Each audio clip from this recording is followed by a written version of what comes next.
Hello lovely lovely viewers, আপুরা ভাইয়ারা সবাই কেমন আছেন? আলহামদুলিল্লাহ, আমি আপনাদের সুরাইয়া আপু ভালো আছি। এখন একটু আলহামদুলিল্লাহ সুস্থ হয়েছি। তো এটা ছিল কালকে শুক্রবার ফজর নামাজের পর একটু বারিন্দাত গিয়েছিলাম নামাজের পর। এত সুন্দর বাতাস আর এত সুন্দর আবহাওয়া ছিল, আলহামদুলিল্লাহ। আর আমার কিন্তু বরাবরের মতন খুবই ভালো লাগে বারিন্দাতে বিকালে বা সন্ধ্যার সময় বা সকালে ফজর নামাজের পর মাগরিবের পর গিয়ে দাঁড়াতে।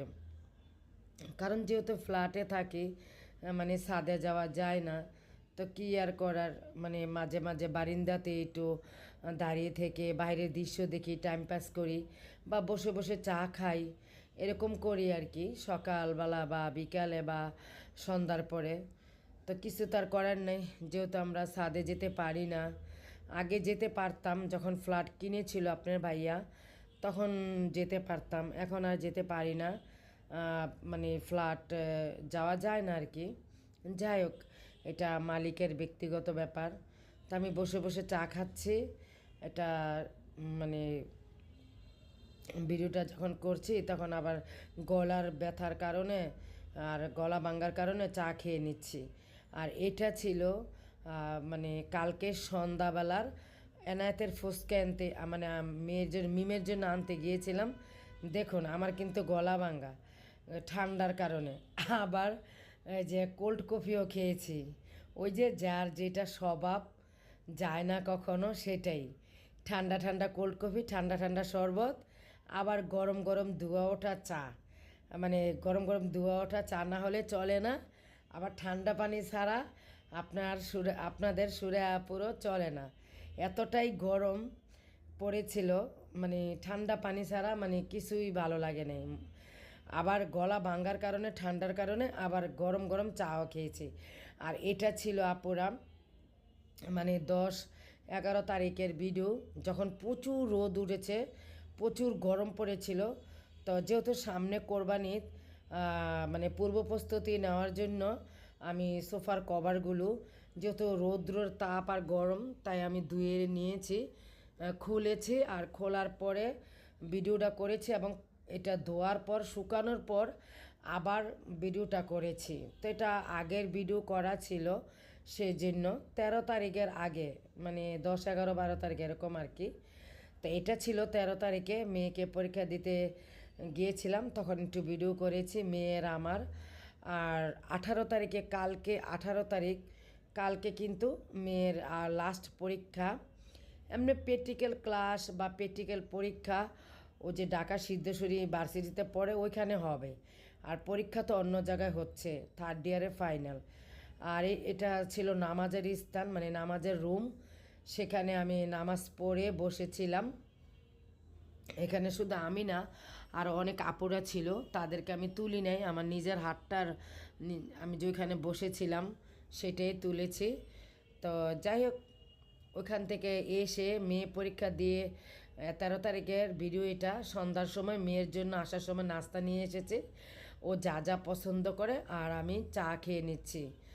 গরম কিন্তু, মানে 13 তারিখে কিন্তু গরম মানে ছিল। তারপর গরম গরম চা, ওই যে বললাম না আপনাদের সুরে আপুর মানে একটা স্বভাব আছে, গরম গরম চা আর ঠান্ডা ঠান্ডা পানি দিয়ে শরবত খাওয়া বা কোল্ড কফি খাওয়া। কী আর করব, এটা মনে হয় অভ্যাসটা আমার যাবে না, এই অভ্যাসটা মনে হয় আমার থাকবে। কারণ বেশি প্রচুর গরমের সময় ঠান্ডা পানি না খেলে চলে না, আবার বেশি গরমে আর শীতের দিনে মানে গরম গরম চা না খেলে 12 মাস চলে না।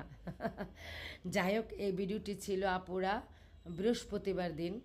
এখনও কিন্তু আমার গলার কণ্ঠ ভালো হয় নাই, দেখুন ভয়েসটা কত মোটা, মানে মোটা শোনা যাবে আর ভাঙ্গা ভাঙ্গা, কিছু করার নাই। আর মচমচ করে কাঁকরোল ভেজে নিচ্ছি।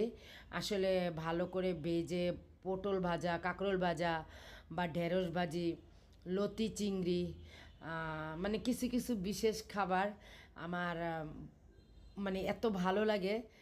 মাছ, মানে বড় বড় মাছ বা মুরগি, খাসি, গরু, তার চেয়ে বেশি ভালো লাগে মানে এইসব খাবারগুলি। তো এখন নদীর শোল মাছ আপনার ভাইয়াকে দিয়ে এনেছিলাম, আর হলো ফলি মাছ। তো এগুলি একদম ডাঁটাগুলি কচি, একদম ডাঁটাগুলি আমি এনেছি মিমের পরীক্ষার যেখানে দেই না, সেখানে অনেক সবজি বিক্রি করে, আমি তো হাঁটি আবার মাঝে মাঝে ওইখান থেকে। আর ছোটো লাল স্কিনওয়ালা উপরের যে লাল স্কিন আছে, মানে কালার লাল ছোটো ছোটো আলুগুলো, ওই আলুগুলো দিয়ে আমি শোল মাছ রান্না করে নিচ্ছি। সত্যি আপুরা, এটা বৃহস্পতিবারের মানে ভিডিও রান্না করেছি, মানে শোল মাছ রান্না, ফলি মাছ রান্না করেছি, কাঁকরোল ভেজেছি, আবার আমডাল রান্না করেছি।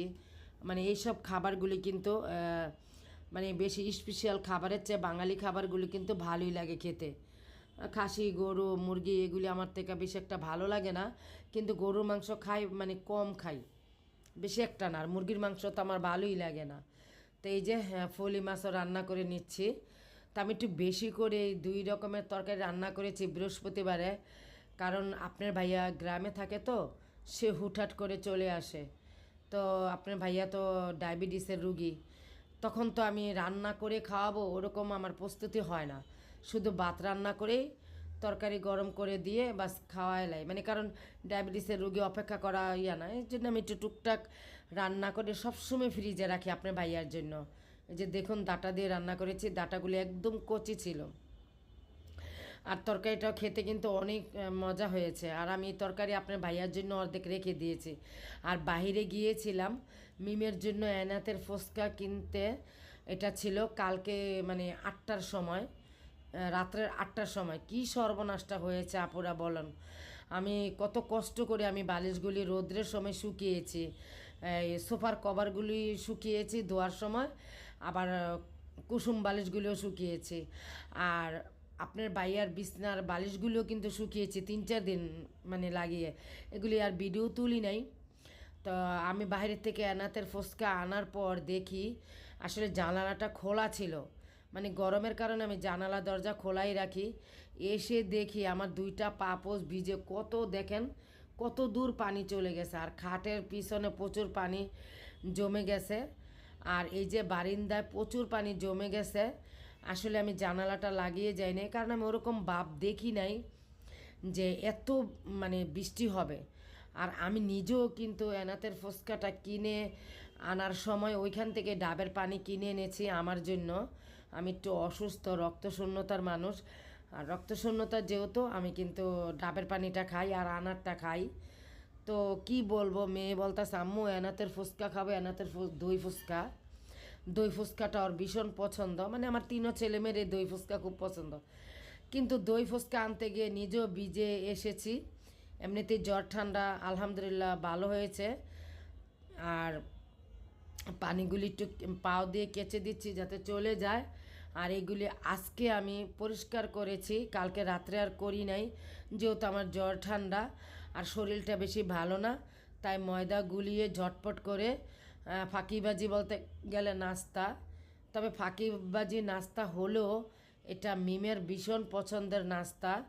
এভাবে বানিয়ে দিলে মিম খুব পছন্দ করে, আমার কাছেও খেতে ভালো লাগে, আর আপনার ভাইও পছন্দ করে। তো মাঝে মাঝে রুটি বানাতে ইচ্ছে না করলে, রুটি না থাকলে ফ্রিজে আমি এইভাবেই বানিয়ে দেই। আলহামদুলিল্লাহ আপনার ভাইয়া আর মিম খুব পছন্দ করে খায়।